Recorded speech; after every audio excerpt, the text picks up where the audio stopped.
Hi all ലൈഫസിൻ്റെ മറ്റൊരു വീഡിയോയിലേക്ക് എല്ലാവർക്കും സ്വാഗതം.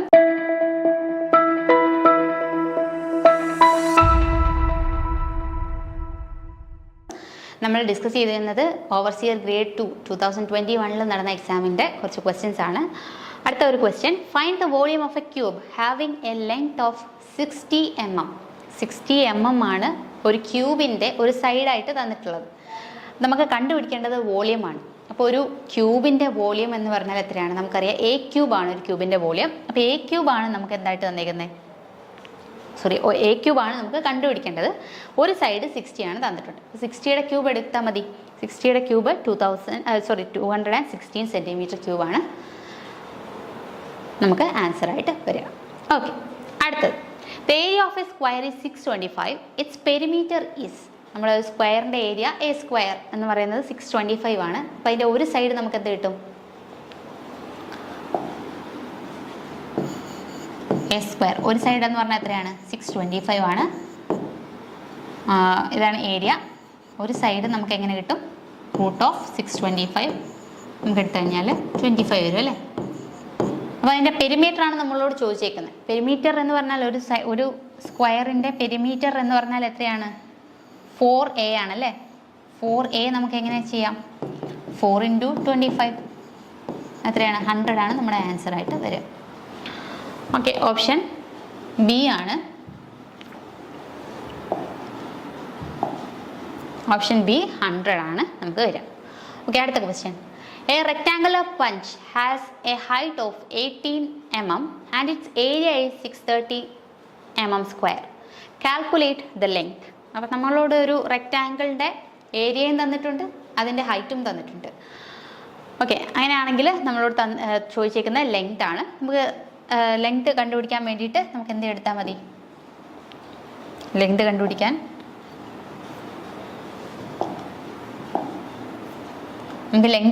എന്ത് ചെയ്താൽ മതി? ഏരിയ ഡിവൈഡഡ് ബൈ ഹൈറ്റ് ചെയ്താൽ മതി അല്ലേ? അപ്പോൾ ഹൈറ്റ് ഇൻറ്റു ലെങ്ത് ആണ് നമുക്ക് ഏരിയ ആയിട്ട് തന്നേക്കുന്നത്. അപ്പോൾ അതെത്രയാണ്? 630 ആണ്. 630 ഡിവൈഡഡ് ബൈ ഒരു സൈഡിൻ്റെ ഹൈറ്റ് 18 ആണ് തന്നേക്കുന്നത്. അപ്പോൾ നമുക്കിത് ചെയ്ത് കഴിഞ്ഞാൽ ആൻസർ എത്രയായിട്ട് വരും? 35 mm ആയിട്ട് വരും. ഇതാണ് അതിൻ്റെ ലെങ്ത്. ഓക്കെ, അടുത്ത ക്വസ്റ്റ്യൻ നമുക്ക് നോക്കാം. The ratio between the ultimate stress and the working stress is termed as. എന്താണ് നമ്മുടെ അൾട്ടിമേറ്റ് സ്ട്രെസ് എന്താണ്, വർക്കിംഗ് സ്ട്രെസ് എന്താണെന്നൊക്കെ നമ്മൾ ഓൾറെഡി പഠിച്ചു കഴിഞ്ഞാണ്. ഇതിൻ്റെ റേഷ്യോനെയാണ് നമ്മൾ എന്ത് വിളിക്കുക? ഫാക്ടർ ഓഫ് സേഫ്റ്റി എന്ന് വിളിക്കുക അല്ലേ? Option A shear stress, option B tensile stress, option C factor of safety, option D compressive stress. അപ്പോൾ ഏതാണ് ഇതിൻ്റെ ആൻസറായിട്ട് വരിക? ഓപ്ഷൻ സി ഫാക്ടർ ഓഫ് സേഫ്റ്റിയാണ്. Okay, a car moving with a velocity 50 km/h is brought to rest in 45 seconds. The retardation ആണ് നമ്മളോട് ചോദിച്ചേക്കുന്നത്. അപ്പം നമ്മളോട് പറഞ്ഞിട്ടുള്ളത് ഒരു car moving with a velocity is brought to റെസ്റ്റിലേക്ക് വന്നു ഇൻ 45 seconds. അപ്പോൾ ഇതിൻ്റെ ഇനീഷ്യൽ സ്പീഡ് എന്ന് പറഞ്ഞാൽ നമുക്ക് തന്നേക്കുന്നത് എത്രയാണ്? 50 km/h ആണ്, km/h ആണ്. അതിന് വേണ്ട ടൈം, അതായത് ഫൈനലി അത് ബ്രോട്ട് ടു സ്റ്റോപ്പ് ആണല്ലേ? ആ വെഹിക്കിൾ നിൽക്കുകയാണ്. അപ്പോൾ അതിൻ്റെ ഫൈനൽ വെലോസിറ്റി നമുക്ക് 0 ആയിട്ട് എടുക്കാം. അതുപോലെ തന്നെ ഇത് എത്ര ടൈം തന്നിരിക്കുന്നത്? 45 seconds ആണ് നമുക്ക് തന്നിരിക്കുന്നത് ആണല്ലോ. നമ്മളോട് ചോദിച്ചിരിക്കുന്നത് ദ റിട്ടാർഡേഷൻ എത്രയാണെന്നാണ്. നമുക്ക് സിമ്പിളായിട്ട് ഒരു ഇക്വേഷൻ അറിയാലോ, V = U + AT നമ്മളോട് ചോദിച്ചേക്കുന്നത്. അപ്പോൾ നമുക്ക് V എന്ന് പറയുന്നത് 0 ആണ്. U എന്ന് പറഞ്ഞാൽ എങ്ങനെയാണ്? നമ്മുടെ ബാക്കി ടൈമൊക്കെ തന്നിരിക്കുന്നത് സെക്കൻഡ്സിലാണ് അല്ലേ? അപ്പോൾ ഈ യുവിനെ നമുക്കൊന്ന് ഇതിനെ kmph നമുക്ക് m/s മാറ്റണം. അതിന് വേണ്ടിയിട്ട് നമ്മൾ 5/18 കൊണ്ട് മൾട്ടിപ്ലൈ അല്ലേ? 50 × 5/18 നമ്മൾ എടുക്കുക. എന്നിട്ട് ഈ വാല്യൂ ഇതിനകത്തിലോട്ട് സബ്സ്റ്റിറ്റ്യൂട്ട് ചെയ്താൽ മതി. ഇത് സബ്സ്റ്റിറ്റ്യൂട്ട് ചെയ്യുമ്പോൾ എങ്ങനെ എടുക്കാം? 0 = 50 × 5/18 + a × ടിയുടെ ആൻസർ. ടി എത്രയാണ് വരിക? 45. ഇത് ചെയ്ത് കഴിഞ്ഞാൽ നമുക്ക് എ എത്ര കിട്ടും? എത്രയാണ് ആൻസർ വരിക? നമുക്ക് 0.30 ആണ് നമുക്ക് ആൻസറായിട്ട് വരിക. ഓക്കെ, അപ്പോൾ നമുക്ക് ഓൾറെഡി ഇവിടെ നെഗറ്റീവാണ് വാല്യൂ വരിക. ഇപ്പോൾ നെഗറ്റീവിൻ്റെ മീനിങ് എന്ന് പറഞ്ഞാൽ റിട്ടാർഡേഷൻ ആണ് സംഭവിച്ചത്. അതുകൊണ്ടാണ് നെഗറ്റീവ് നമുക്ക് ആൻസറായിട്ട് കിട്ടിയത്. ഓക്കെ, അപ്പോൾ ഇവിടെ നെഗറ്റീവ് ആണെന്ന് തന്നിട്ടില്ല, വാല്യൂ മാത്രമേ ഉള്ളൂ. 0.30 m/s ആണ് നമ്മുടെ ഇവിടുത്തെ റിട്ടാർഡേഷൻ. ഓക്കെ, അടുത്തത് a car moving with a velocity, അത് നമ്മൾ ഓൾറെഡി ഡിസ്കസ് ചെയ്തതാണ്. അടുത്തത് the rate of change of displacement of a body is called. Displacement of a body, അതിൻ്റെ റേറ്റ് ഓഫ് ചേഞ്ച് ആണ് ചോദിച്ചിരിക്കുന്നത്. റേറ്റ് ഓഫ് ചേഞ്ച് എന്ന് പറഞ്ഞാൽ വിത്ത് റെസ്പെക്ട് ടു ടൈം ആണല്ലേ. അപ്പം displacement with respect to time, ഇതിനാണ് നമ്മൾ എന്ത് വിളിക്കുക?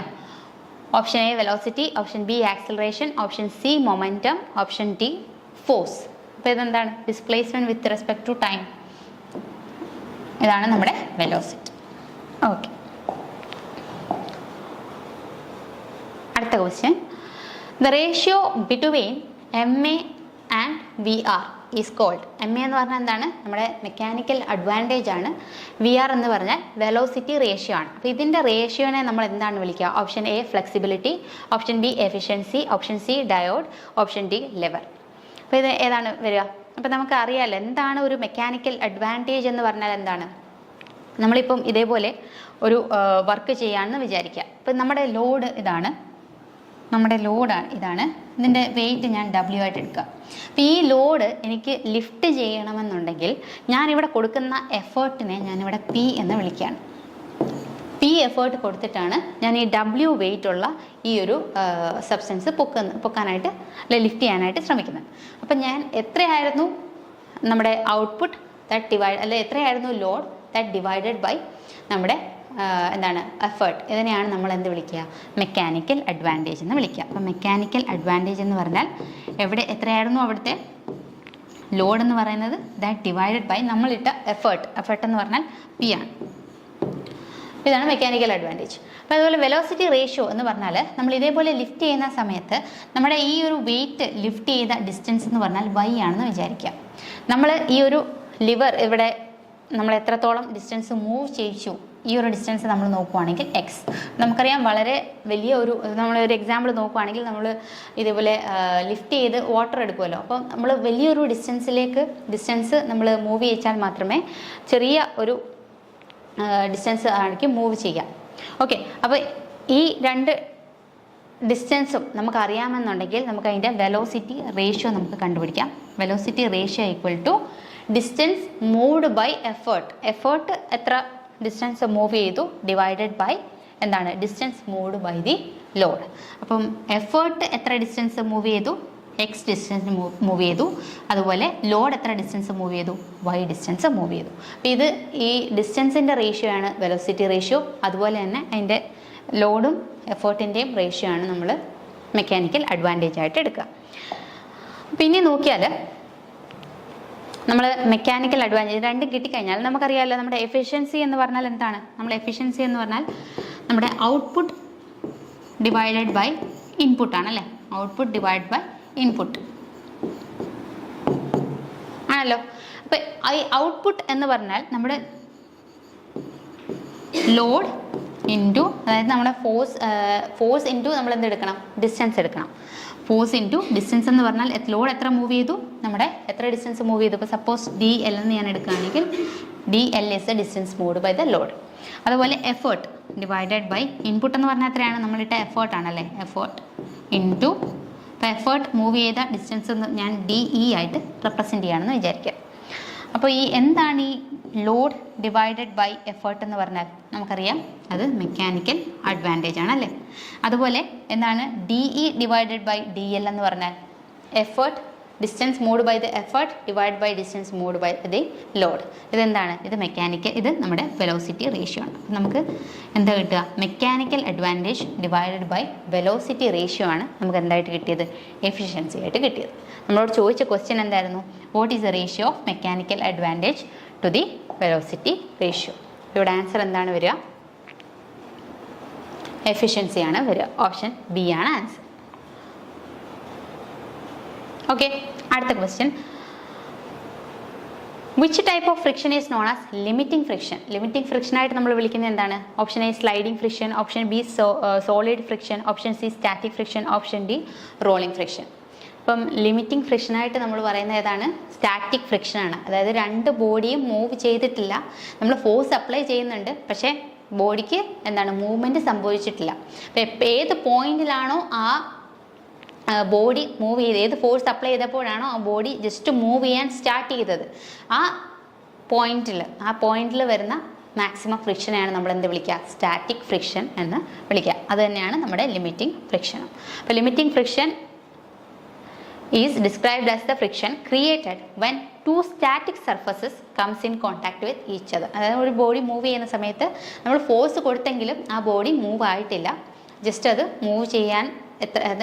മൂവ് ചെയ്യാതെ എത്ര മാക്സിമം ഫ്രിക്ഷൻ വന്നു അതിനെയാണ് നമ്മൾ എന്ത് വിളിക്കുക? നമ്മുടെ ലിമിറ്റിംഗ് ഫ്രിക്ഷൻ എന്ന് വിളിക്കുക. അത് സ്റ്റാറ്റിക് ഫ്രിക്ഷനാണ് വരിക. Option c static friction. Okay, അപ്പോൾ ഇത്രയും സെറ്റ് ഓഫ് ക്വസ്റ്റ്യൻസ് ആയിരുന്നു നമ്മൾ ഇന്ന് ഡിസ്കസ് ചെയ്തത്. 100 ക്വസ്റ്റ്യൻസ് ടോട്ടലായിട്ട് പല സെറ്റുകളായിട്ട് നമ്മൾ ഡിസ്കസ് ചെയ്തിട്ടുണ്ട്. Thank you so much.